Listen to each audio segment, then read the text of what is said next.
ಇಂದು ದೇಶದಲ್ಲಿ 80ನೇ ಸ್ವಾತಂತ್ರ್ಯ ದಿನಾಚರಣೆಯ ಸಂಭ್ರಮ ಮನೆ ಮಾಡಿದೆ. ಕಾಶ್ಮೀರದಿಂದ ಕನ್ಯಾಕುಮಾರಿಯ ತನಕ ತ್ರಿವರ್ಣ ಧ್ವಜ ಮೇಳೈಸಲಿದೆ. ಈ ಐತಿಹಾಸಿಕ ಸ್ವತಂತ್ರ ಸಂಭ್ರಮೋತ್ಸವಕ್ಕೆ ದೆಹಲಿಯಲ್ಲಿ ಸಕಲ ಸಿದ್ಧತೆಗಳಾಗಿದ್ದು ಎಲ್ಲಾ ಕಡೆ ಭದ್ರತಾ ಪಡೆಗಳು ಹದ್ದಿನ ಕಣ್ಣಿಟ್ಟಿವೆ. ಯಾವುದೇ ಅಹಿತಕರ ಘಟನೆ ನಡೆಯದಂತೆ ಖಾಕಿ ಕಟ್ಟೆಚ್ಚರ ವಹಿಸಿದೆ. ಇವತ್ತು ದೆಹಲಿಯ ಕೆಂಪುಕೋಟೆಯಲ್ಲಿ ಪ್ರಧಾನಮಂತ್ರಿ ನರೇಂದ್ರ ಮೋದಿ 80ನೇ ಸ್ವಾತಂತ್ರ್ಯ ದಿನಾಚರಣೆಯ ಪ್ರಯುಕ್ತ ಬೆಳಗ್ಗೆ ಧ್ವಜಾರೋಹಣ ಮಾಡಲಿದ್ದಾರೆ. ಬೆಳಗ್ಗೆ ಮಹಾತ್ಮ ಗಾಂಧಿ ಸ್ಮಾರಕ ರಾಜಘಾಟ್ಗೆ ತೆರಳಿ ಪುಷ್ಪ ನಮನ ಸಲ್ಲಿಸಿ ಕೆಂಪುಕೋಟೆಗೆ ಬಂದು ಧ್ವಜಾರೋಹಣ ನೆರವೇರಿಸಲಿದ್ದಾರೆ. 150 ವರ್ಷ ತುಂಬಿರುವ ವಂದೇ ಮಾತರಂಗೆ ರಾಷ್ಟ್ರೀಯ ಗೀತೆ ಅನ್ನೋ ಕಾನೂನುಬದ್ಧ ಸ್ಥಾನ ಸಿಗಲಿದೆ. ಹೀಗಾಗಿ ಇದೇ ಮೊದಲ ಬಾರಿಗೆ ಕೆಂಪುಕೋಟೆಯಲ್ಲಿ ಈ ಸಲ ವಂದೇ ಮಾತರಂ ಗೀತೆಯೂ ಮೊಳಗಲಿದೆ. ಇನ್ನು ವಿಕಸಿತ ಭಾರತಕ್ಕಾಗಿ ಯುವ ಶಕ್ತಿ ಕೊಡುಗೆ ವಿಷಯದೊಂದಿಗೆ 80ನೇ ಸ್ವಾತಂತ್ರ್ಯ ದಿನ ಆಚರಿಸಲಾಗ್ತಾ ಇದೆ. 80ನೇ ಸ್ವಾತಂತ್ರ್ಯ ದಿನಾಚರಣೆ ಹಿನ್ನೆಲೆ ರಾಷ್ಟ್ರವನ್ನ ಉದ್ದೇಶಿಸಿ ನಿನ್ನೆ ರಾಷ್ಟ್ರಪತಿ ದ್ರೌಪದಿ ಮುರ್ಮು ಮಾತನಾಡಿದ್ದಾರೆ. ನೈಸರ್ಗಿಕ ಸಂಪನ್ಮೂಲಗಳ ಮೇಲೆ ಮುಂದಿನ ಪೀಳಿಗೆಗೂ ಹಕ್ಕಿದೆ. ಪರಿಸರ ಉಳಿಸೋದು ನಮ್ಮ ಪರಂಪರೆಯ ಭಾಗ. ಅಭಿಯಾನಗಳ ಮೂಲಕ ಪರಿಸರ ರಕ್ಷಣೆಗೆ ಎಲ್ಲರೂ ಶ್ರಮಿಸಬೇಕು ಅಂತ ಕರೆ ಕೊಟ್ಟಿದ್ದಾರೆ. ಇವತ್ತು 80ನೇ ಸ್ವಾತಂತ್ರ್ಯೋತ್ಸವದ ಭಾಗವಾಗಿ ಮಾಣಿಕ್ ಶಾ ಪರೇಡ್ ಮೈದಾನದಲ್ಲಿ ರಾಜ್ಯಪಾಲ ಥಾವರ್ಚಂದ್ ಗೆಹ್ಲೋಟ್ ಹಾಗೂ ಸಿಎಂ ಡಿಕೆ ಶಿವಕುಮಾರ್ ಧ್ವಜಾರೋಹಣ ಮಾಡಲಿದ್ದಾರೆ. ಬೆಳಗ್ಗೆ 9 ಗಂಟೆಗೆ ಧ್ವಜಾರೋಹಣ ನಡೆಯಲಿದೆ. ಬಳಿಕ police, NCC, scout and guides ಹಾಗೂ ಶಾಲಾ ಮಕ್ಕಳ ಪಥ ಸಂಚಲನದ ಜೊತೆಗೆ ಯೋಧರ ಕವಾಯತು ನಡೆಯಲಿದೆ. ಅಲ್ಲದೆ ಶಾಲಾ ಮಕ್ಕಳ ಸಾಂಸ್ಕೃತಿಕ ಕಾರ್ಯಕ್ರಮದ ಜೊತೆಗೆ ಸರ್ಕಾರದ ಸಾಧನೆ ಬಿಂಬಿಸುವ ಟ್ಯಾಬ್ಲೋಗಳ ಪ್ರದರ್ಶನವೂ ಇರಲಿದೆ. ಸ್ವಾತಂತ್ರ್ಯ ದಿನಾಚರಣೆ ಹಿನ್ನೆಲೆ ಮಾಣಿಕ್ ಶಾ ಪರೇಡ್ ಮೈದಾನ ಸುತ್ತಮುತ್ತ ಬಿಗಿ ಭದ್ರತೆ ಕೈಗೊಳ್ಳಲಾಗಿದೆ. ನಗರ ಪೊಲೀಸ್ ಆಯುಕ್ತ ಸೀಮಂತ್ ಕುಮಾರ್ ಸಿಂಗ್ ನೇತೃತ್ವದಲ್ಲಿ ಬಿಗಿ ಪೊಲೀಸ್ ಬಂದೋಬಸ್ತ್ ಏರ್ಪಡಿಸಲಾಗಿದೆ. 9 ಮಂದಿ ಡಿಸಿಪಿಗಳು, 17 ಎಸಿಪಿ, 49 ಇನ್ಸ್ಪೆಕ್ಟರ್, 106 ಪಿಎಸ್ಐ, 1000ಕ್ಕೂ ಅಧಿಕ ಸಿಬ್ಬಂದಿಯನ್ನ ಬಂದೋಬಸ್ತ್ಗೆ ನಿಯೋಜಿಸಲಾಗಿದೆ. ಜೊತೆಗೆ ಮೈದಾನದ ಸುತ್ತಮುತ್ತ 110 ಸಿಸಿಟಿವಿ ಅಳವಡಿಸಲಾಗಿದೆ. ಯಾವುದೇ ರೀತಿಯ ಅಹಿತಕರ ಘಟನೆ ನಡೆಯದಂತೆ ಪೊಲೀಸರು ಹದ್ದಿನ ಕಣ್ಣಿಟ್ಟಿದ್ದಾರೆ.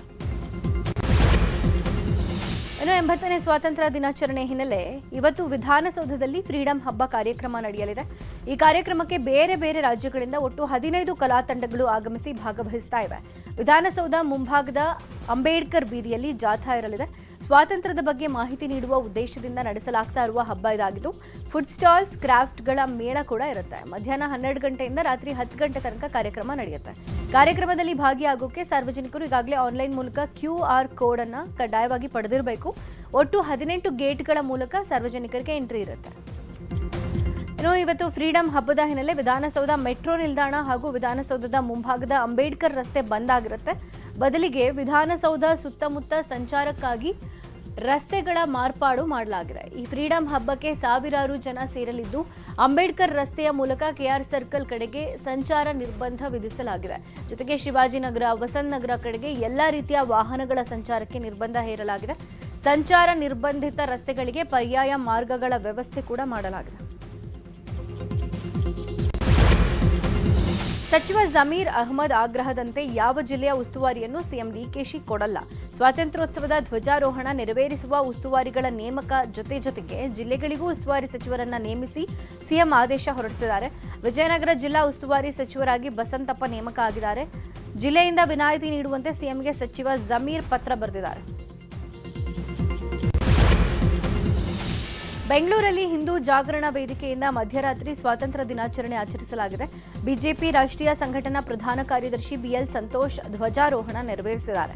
ಬಳಿಕ ಮಾತನಾಡಿದ BL ಸಂತೋಷ್, ಹಿಂದೂಗಳ ಬಲಿದಾನದಿಂದ ಸ್ವಾತಂತ್ರ್ಯ ಬಂದಿದೆ. 35 ಲಕ್ಷಕ್ಕೂ ಹೆಚ್ಚು ಹಿಂದೂಗಳ ಬಲಿದಾನವಾಗಿದೆ. 1200 ವರ್ಷಗಳ ಕಾಲ ನಿರಂತರ ಸಂಘರ್ಷದಿಂದ ಈಗ ಸ್ವಾತಂತ್ರ್ಯ ಸಿಕ್ಕಿದೆ ಅಂತ ಹೇಳಿದರು. ಕಾರ್ಯಕ್ರಮದಲ್ಲಿ ಯಲಹಂಕ ಶಾಸಕ SR ವಿಶ್ವನಾಥ್, ಜಯನಗರ ಶಾಸಕ ರಾಮಮೂರ್ತಿ, ಚಿ.ನಾರ್ ರಾಮು, ಮಾಜಿ ಶಾಸಕ ನಂದೀಶ್ ರೆಡ್ಡಿ ಸೇರಿದಂತೆ ಬಿಜೆಪಿ ಮುಖಂಡರು ಭಾಗಿಯಾಗಿದ್ದರು. ಯಾವತ್ತೂ ಕೂಡ ಸೋಲನ್ನು ಒಪ್ಪಿಕೊಳ್ಳಲಿಲ್ಲ, ಈಗಲೂ ಕೂಡ ಸೋಲನ್ನು ಒಪ್ಪಿಕೊಳ್ಳೋದಿಲ್ಲ, ಆಗ್ಲೂ ಕೂಡ ಯಾವತ್ತೂ ಕೂಡ ಸೋಲನ್ನು ಒಪ್ಪಿಕೊಳ್ಳಲಿಲ್ಲ ಅಂತಾರೆ. ತಾಯಿ ಭಾರತಿಗೆ ಇವತ್ತು ಪುಷ್ಪಾಂಜಲಿ ಹಾಕ್ಬೇಕಾದ್ರೆ ತಾಯಿ ಭಾರತಿಯ ಎಡಗಡೆ ಶಿವಾಜಿಯ ಫೋಟೋ ಇದೆ ಅಂತಾರೆ.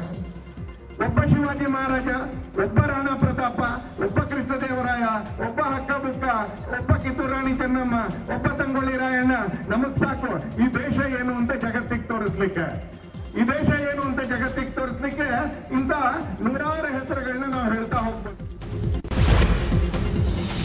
ಆರ್ಎಸ್ಎಸ್ ನೋಂದಣಿ ವಿಚಾರವಾಗಿ ಗೃಹ ಸಚಿವ ಪ್ರಿಯಾಂಕ್ ಖರ್ಗೆ ವಿರುದ್ಧ ಬಿಜೆಪಿ ನಾಯಕ ಬಿಎಲ್ ಸಂತೋಷ್ ಕಿಡಿಕಾರಿದ್ದಾರೆ. ಅವತ್ತು ಆರ್ಎಸ್ಎಸ್ ರಿಜಿಸ್ಟ್ರೇಷನ್ ಮಾಡಿಸಿಲ್ಲ, ಇವತ್ತು ಮಾಡಿಸೋದಿಲ್ಲ. ರಜಾಕಾರ ದಾಳಿಗೆ ಹೆದರಿ ನಿಮ್ಮ ಕುಟುಂಬ ಗುಲ್ಬರ್ಗಕ್ಕೆ ಓಡ್ ಬಂದು ಜೀವನ ಕಟ್ಕೊಂಡಿದ್ದೀರಾ. ನೀವು ನಿಮ್ಮ ಕುಟುಂಬ ಇಲ್ಲಿ ನೆಮ್ಮದಿಯಾಗಿ ವಾಸ ಮಾಡೋಕೆ ಹಿಂದೂಗಳೇ ಕಾರಣ.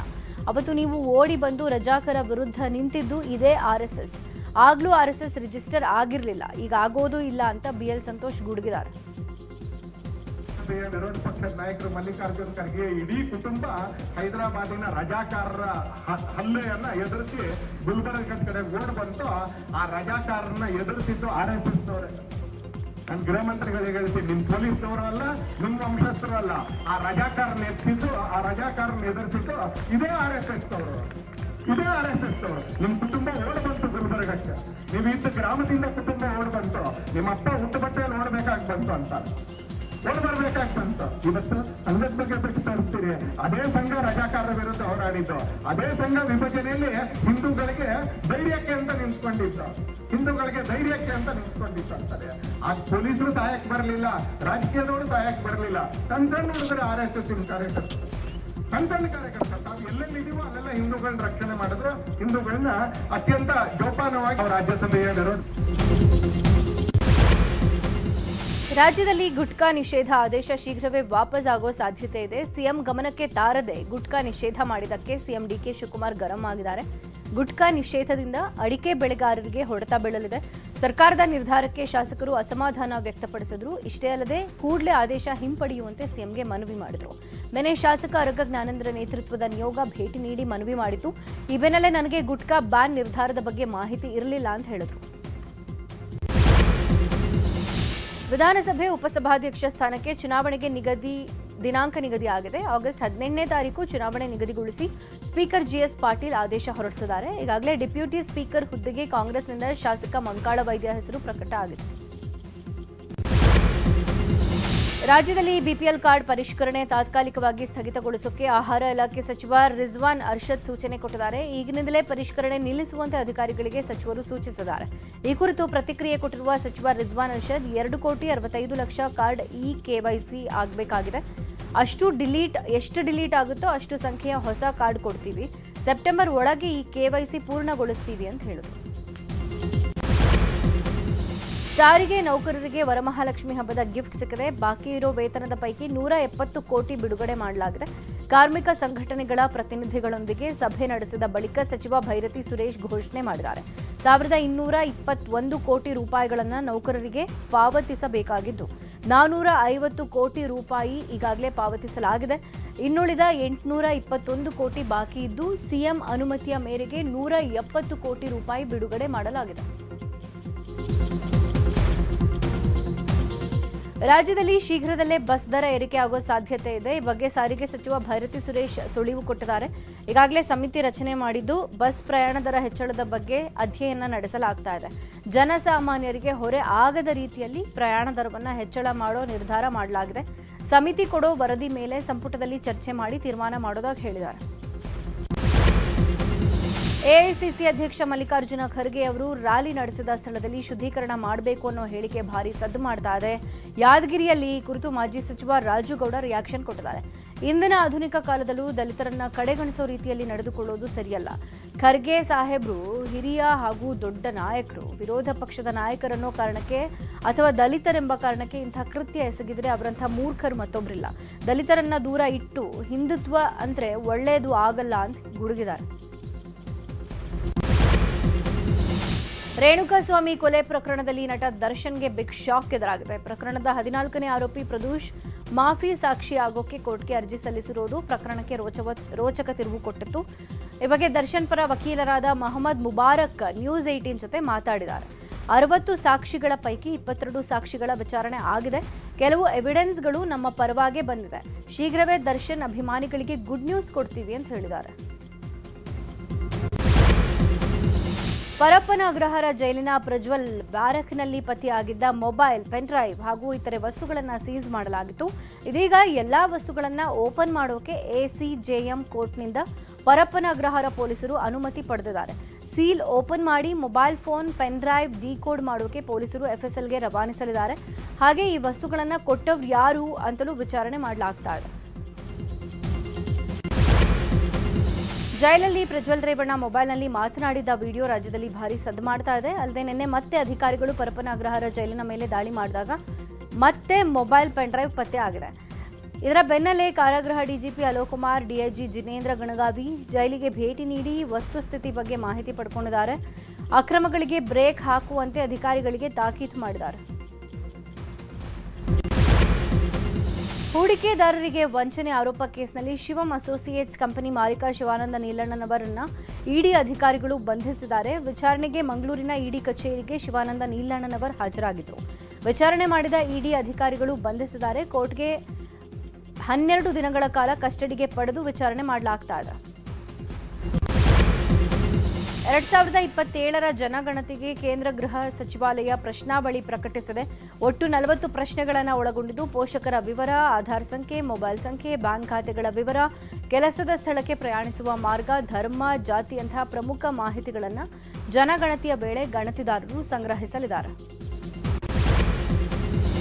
ಕೌಟುಂಬಿಕ ಕಲಹಕ್ಕೆ ಹೆಂಡತಿಯನ್ನ ಕೊಂದು ಗಂಡ ಆತ್ಮಹತ್ಯೆ ಮಾಡಿಕೊಂಡಿರೋ ಘಟನೆ ಬೆಂಗಳೂರಿನ ಹೆಗ್ಗನಹಳ್ಳಿಯ ರಾಜೇಶ್ವರಿ ನಗರದಲ್ಲಿ ನಡೆದಿದೆ. ಪತ್ನಿ ಪದ್ಮಾವತಿಯನ್ನ ಪತಿ ಸುಮಂತ್ ಜೈನ್ ಹತ್ಯೆ ಮಾಡಿದ್ದಾನೆ. ಬಳಿಕ ತಾಯಿಗೆ ವಾಯ್ಸ್ ಮೆಸೇಜ್ ಕಳಿಸಿ ತಾನು ಸೂಸೈಡ್ ಮಾಡ್ಕೊಂಡಿದ್ದಾನೆ. ಈ ಮನೆ ನಂದು ಅಂತ ಹೇಳ್ಕೊಂಡು ಹೆಂಡತಿ ಜೊತೆ ಜಗಳ ಆಗ್ತಾ ಇದೆ, ಈ ವಿಷಯವಾಗಿ ನಾನು ಸಾಯ್ತಾ ಇದ್ದೀನಿ ಅಂತ ವಾಯ್ಸ್ ಮೆಸೇಜ್ ಕಳಿಸಿದ್ದಾನೆ. ಇಬ್ಬರ ಸಾವಿನ ಬಗ್ಗೆ ಪೊಲೀಸರು ತನಿಖೆ ಮಾಡ್ತಾ ಇದ್ದಾರೆ. ವಿಚ್ಛೇದಿತ ಮಹಿಳೆಗೆ ಮದುವೆ ಮಾಡ್ಕೊಳ್ತೀನಿ ಅಂತ ಹೇಳಿ ಮೋಸ ಮಾಡಿರೋ ಆರೋಪ ಕೇಳಿ ಬಂದಿದೆ. ದಾವಣಗೆರೆಯಲ್ಲಿ ಸುದ್ದಿಗೋಷ್ಠಿ ನಡೆಸಿ ನೊಂದ ಮಹಿಳೆ ನ್ಯಾಯ ಒದಗಿಸಬೇಕು ಅಂತ ಕೇಳ್ಕೊಂಡಿದ್ದಾರೆ. 2012ರಲ್ಲಿ ಶಿವಮೊಗ್ಗ ಮೂಲದ ಬಸವರಾಜ್ ಅನ್ನೋರ ಜೊತೆ ಮಹಿಳೆ ಮದುವೆ ಆಗಿದ್ರು. ಆದರೆ 8 ವರ್ಷದ ನಂತರ ವಿಚ್ಛೇದನ ಪಡೆದಿತ್ತು. 2 ಹೆಣ್ಣು ಮಕ್ಕಳ ಜೊತೆಗೆ ಪ್ರತ್ಯೇಕವಾಗಿ ವಾಸವಿದ್ದ ಮಹಿಳೆಗೆ ಫೇಸ್ಬುಕ್ ಮೂಲಕ ಮಧು ಅನ್ನೋ ಯುವಕ ಪರಿಚಯ ಆಗಿದ್ದ. ಮಹಿಳೆಯನ್ನ ಮದುವೆ ಆಗ್ತೀನಿ ಅಂತ ನಂಬಿಸಿ ಮೋಸ ಮಾಡಿದ್ದ. ಒತ್ತಾಯಪೂರ್ವಕವಾಗಿ ಅತ್ಯಾಚಾರ ಮಾಡಿರೋ ಆರೋಪ ಇದೆ. ಹೀಗಾಗಿ ಮಧು ವಿರುದ್ಧ ಚನ್ನಗಿರಿ ಪೊಲೀಸ್ ಠಾಣೆಯಲ್ಲಿ ದೂರು ದಾಖಲಿಸಲಾಗಿದೆ. ಅಖಂಡ ಭಾರತ ಸಂಕಲ್ಪ ದಿನದ ಹಿನ್ನೆಲೆ ಹಿಂದೂ ಜಾಗರಣ ವೇದಿಕೆ ವತಿಯಿಂದ ಮೈಸೂರು ನಗರದ ಕೋಟೆ ಆಂಜನೇಯ ಸ್ವಾಮಿ ದೇವಸ್ಥಾನದ ಬಳಿ ಕಾರ್ಯಕ್ರಮ ಆಯೋಜನೆ ಮಾಡಲಾಗಿತ್ತು. ನಿನ್ನೆ ಸಂಜೆ ವೇಳೆ ಪಂಜಿನ ಮೆರವಣಿಗೆಗೆ ಪೊಲೀಸರು ಅನುಮತಿಯನ್ನ ನಿರಾಕರಣೆ ಕೊಟ್ಟ ಹಿನ್ನೆಲೆ ಹೈಕೋರ್ಟ್ನಿಂದ ಸಂಘಟಕರು ಅನುಮತಿಯನ್ನ ಪಡೆದು ಪಂಜಿನ ಮೆರವಣಿಗೆ ಮಾಡಿದ್ದಾರೆ. ಈ ವೇಳೆ ಪೊಲೀಸರು ಹಾಗೂ ಹಿಂದೂ ಜಾಗರಣ ವೇದಿಕೆ ಸದಸ್ಯರ ನಡುವೆ ಮಾತಿನ ಚಕಮಕಿ ನಡೆದು ಬಳಿಕ ಕಾರ್ಯಕ್ರಮದತ್ತ ತೆರಳಿದ್ದಾರೆ. ಬೆಳಗಾವಿ ಜಿಲ್ಲೆ ಹುಕ್ಕೇರಿ ತಾಲೂಕಿನ ಕೊಟ್ಟಬಾಗಿ ಏತ ನೀರಾವರಿ ಜಾಕ್ವೆಲ್ ಬಳಿ ರೈತರು ಅಹೋರಾತ್ರಿ ಧರಣಿ ಮಾಡಿದ್ದಾರೆ. 18 ಹಳ್ಳಿಗಳಿಗೆ ನೀರು ನೀಡುವಂತೆ ರೈತರು ಆಗ್ರಹಿಸ್ತಾ ಇದ್ದಾರೆ. ಕಳೆದ 10 ವರ್ಷಗಳಿಂದ ಕೊನೆಯ ಹಳ್ಳಿಗಳಿಗೆ ನೀರು ತಲುಪ್ತಾ ಇಲ್ಲ ಅಂತ ರೈತರು ಆಕ್ರೋಶ ವ್ಯಕ್ತಪಡಿಸಿದ್ರು. ಚಿಕ್ಕೋಡಿ ತಾಲೂಕಿನ ಬೆಂಬಲವಾಡ, ಬೆಳಕೂಡ, ದೋಣವಾಡ, ಕರಂಗಾವ, ಕೆಂಚನಟ್ಟಿ ಸೇರಿದಂತೆ ವಿವಿಧ ಗ್ರಾಮಗಳಿಗೆ ನೀರು ಸಿಗದೆ ಬೆಳೆಗಳು ಒಣಗೋ ಸ್ಥಿತಿ ತಲುಪಿದೆ. ಇಷ್ಟೆಲ್ಲ ಉಗ್ರ ಹೋರಾಟ ನಡೀತಾ ಇದೆ. ಆದರೂ ಕೂಡ ಜಿಲ್ಲಾಡಳಿತ ಹಾಗೂ ನೀರಾವರಿ ಇಲಾಖೆ ಅಧಿಕಾರಿಗಳು ಮಾತ್ರ ತಲೆ ಕೆಡಿಸಿಕೊಳ್ತಾ ಇಲ್ಲ ಅಂತ ರೈತರು ಆರೋಪ ಮಾಡಿದ್ದಾರೆ. ಚಾಮರಾಜನಗರ ಜಿಲ್ಲೆ ಮೀನಿಯಂ ಅರಣ್ಯ ಪ್ರದೇಶದಲ್ಲಿ ವೀರಪ್ಪನ್ ತಂಡದ ದಾಳಿಗೆ ಬಲಿಯಾದ ಹುತಾತ್ಮ ಪೊಲೀಸರನ್ನ ಪೊಲೀಸ್ ಇಲಾಖೆ ಸ್ಮರಿಸಿ ಗೌರವ ನಮನ ಸಲ್ಲಿಸಿದೆ. 1992 ಆಗಸ್ಟ್ 14ರಂದು ಸ್ವಾತಂತ್ರ್ಯೋತ್ಸವದ ಸಂಭ್ರಮಕ್ಕೆ ಸಿದ್ಧತೆ ನಡೀತಾ ಇದ್ದ ಸಂದರ್ಭದಲ್ಲಿ ವೀರಪ್ಪನನ್ನ ಸೆರೆ ಹಿಡಿಯೋ ಕಾರ್ಯಾಚರಣೆಗೆ ತೆರಳಿದ್ದ ಪೊಲೀಸ್ ತಂಡದ ಮೇಲೆ ಗುಂಡಿನ ದಾಳಿ ನಡೆಸಲಾಗಿತ್ತು. ಈ ದಾಳಿಯಲ್ಲಿ ಅಂದಿನ SP Harikrishna, ASI Somappa, S Benagonda ಸೇರಿದಂತೆ 6 ಮಂದಿ ಪೊಲೀಸರು ಹುತಾತ್ಮರಾಗಿದ್ದರು. ಹುತಾತ್ಮ ಪೊಲೀಸರ ಸ್ಮರಣಾರ್ಥ ಬೂದಿಕೆರೆ ಅರಣ್ಯ ಪ್ರದೇಶದ ಬಳಿ ನಿರ್ಮಿಸಿರುವ ಸ್ಮಾರಕಕ್ಕೆ ಪೊಲೀಸ್ ಅಧಿಕಾರಿಗಳು ಹಾಗೂ ಸಿಬ್ಬಂದಿ ಪುಷ್ಪ ನಮನ ಸಲ್ಲಿಸಿದ್ದಾರೆ. ಕೊಪ್ಪಳ ನಗರ ತೋಟಗಾರಿಕೆ ಇಲಾಖೆ ಆವರಣದಲ್ಲಿ 6 ದಿನ ಸಸ್ಯ ಸಂತೆ ಹಾಗೂ ತೋಟಗಾರಿಕೆ ಅಭಿವೃದ್ಧಿ ಅಭಿಯಾನ ನಡೆಯಲಿದೆ. ತೋಟಗಾರಿಕೆ ಬೆಳೆಗಳ ಅಭಿವೃದ್ಧಿ, ಬೆಳೆಗಾರರಿಗೆ ಉತ್ಕೃಷ್ಟ ಸಸ್ಯಗಳನ್ನು ನೀಡುವ ಉದ್ದೇಶದಿಂದ ಈ ಅಭಿಯಾನ ಮಾಡಲಾಗ್ತಾ ಇದೆ. ಇವತ್ತು ಸಸ್ಯ ಸಂತೆಯನ್ನ ಸಚಿವ ಶಿವರಾಜ ತಂಗಡಗಿ ಉದ್ಘಾಟಿಸಲಿದ್ದಾರೆ. ಕಳೆದ 10 ವರ್ಷಗಳಿಂದ ಪ್ರತಿ ವರ್ಷ ನಡೆಯುವ ಸಸ್ಯ ಸಂತೆಗೆ ದೇಶದ ವಿವಿಧ ಸಸ್ಯಗಳು, ತೋಟಗಾರಿಕೆ ಬೆಳೆಯ ಆವಿಷ್ಕಾರ ಕುರಿತು ಮಾಹಿತಿ ಕೊಡಲಾಗುತ್ತೆ. ಇರಾನ್ ಅಮೆರಿಕ ಸಂಘರ್ಷದ ಮಧ್ಯೆ ಹರ್ಮುಜನ್ನ ಸ್ವತಂತ್ರಗೊಳಿಸುತ್ತೇವೆ ಅಂತ ಡೊನಾಲ್ಡ್ ಟ್ರಂಪ್ ಘೋಷಣೆ ಮಾಡಿದ್ದಾರೆ. ಜಾಗತಿಕ ಮಟ್ಟದಲ್ಲಿ ಹೆಚ್ಚು ಪ್ರಾಮುಖ್ಯತೆ ಪಡೆದ ಜಲಮಾರ್ಗವನ್ನು ಇರಾನ್ನಿಂದ ವಶಪಡಿಸಿಕೊಂಡು ಬಳಿಕ ಅದನ್ನು ಅಮೆರಿಕದ ಭಾಗ ಅಂತ ಘೋಷಣೆ ಮಾಡ್ತೀವಿ. ಶೀಘ್ರದಲ್ಲೇ ಹರ್ಮುಜನ್ನ ಇರಾನ್ನಿಂದ ವಶಪಡಿಸಿಕೊಳ್ತೀವಿ. ಈ ಮಧ್ಯೆ ಇರಾನ್ ಬಂದರುಗಳ ಮೇಲೆ ಅಮೆರಿಕದ ನೌಕಾ ದಿಗ್ಬಂಧನದಿಂದ ಹರ್ಮುಜ್ ಜಲಮಾರ್ಗದ ಮೂಲಕ ಸಾಗಣೆ ತೀವ್ರವಾಗಿ ಕುಸಿದಿದೆ. ಇರಾನ್ ಆರ್ಥಿಕ ಚಟುವಟಿಕೆಗಳಿಗೂ ಭಾರಿ ಹಿನ್ನಡೆ ಆಗಿದೆ. 16ನೇ ಆವೃತ್ತಿಯ ಪುರುಷ ಹಾಗೂ ಮಹಿಳಾ ಹಾಕಿ ವಿಶ್ವಕಪ್ ಟೂರ್ನಿಗೆ ಇವತ್ತು ಚಾಲನೆ ಸಿಗಲಿದೆ. ವಿಶ್ವಕಪ್ ಟೂರ್ನಿಗೆ ಈ ಬಾರಿ ನೆದರ್ಲೆಂಡ್ಸ್ ಹಾಗೂ ಬೆಲ್ಜಿಯಂ ಜಂಟಿ ಆತಿಥ್ಯ ವಹಿಸಿವೆ. ಟೂರ್ನಿಯಲ್ಲಿ ಭಾರತ ಸೇರಿ ಒಟ್ಟು 16 ತಂಡಗಳು ಪಾಲ್ಗೊಳ್ಳಲಿವೆ. ನೆದರ್ಲೆಂಡ್ಸ್ ಹಾಗೂ ಬೆಲ್ಜಿಯಂನ ಪ್ರಮುಖ ಸ್ಟೇಡಿಯಂಗಳಲ್ಲಿ ಪಂದ್ಯಾವಳಿ ನಡೆಯಲಿದೆ. ಫೈನಲ್ ಪಂದ್ಯ ಆಗಸ್ಟ್ 30ನೇ ತಾರೀಕು ನಡೆಯುತ್ತೆ. ಇಂದಿನಿಂದ ಭಾರತ ಮತ್ತು ಶ್ರೀಲಂಕಾ ನಡುವಿನ ಮೊದಲ ಟೆಸ್ಟ್ ಪಂದ್ಯ ನಡೆಯಲಿದೆ. ಗಾಲೆ ಸ್ಟೇಡಿಯಂ ಮೊದಲ ಟೆಸ್ಟ್ ಪಂದ್ಯಕ್ಕೆ ಆತಿಥ್ಯ ವಹಿಸಿದೆ. 2 ಪಂದ್ಯಗಳ ಟೆಸ್ಟ್ ಸರಣಿಯಲ್ಲಿ ಗೆಲುವು ಸಾಧಿಸೋಕೆ ಟೀಂ ಇಂಡಿಯಾ ಭಾರಿ ಸಿದ್ಧತೆ ನಡೆಸಿದೆ. ಇಂದಿನ ಪಂದ್ಯದಲ್ಲಿ ಭಾರತ 3 ಸ್ಪಿನ್ನರ್ಗಳನ್ನು ಕಣಕ್ಕಿಳಿಸೋ ಸಾಧ್ಯತೆ ಇದೆ. ಕುಲ್ದೀಪ್ ಯಾದವ್, ಮಾನವ್ ಸುತಾರ್ ಮತ್ತು ರವೀಂದ್ರ ಜಡೇಜಾ ಕಣಕ್ಕಿಳಿಯೋ ನಿರೀಕ್ಷೆ ಇದೆ.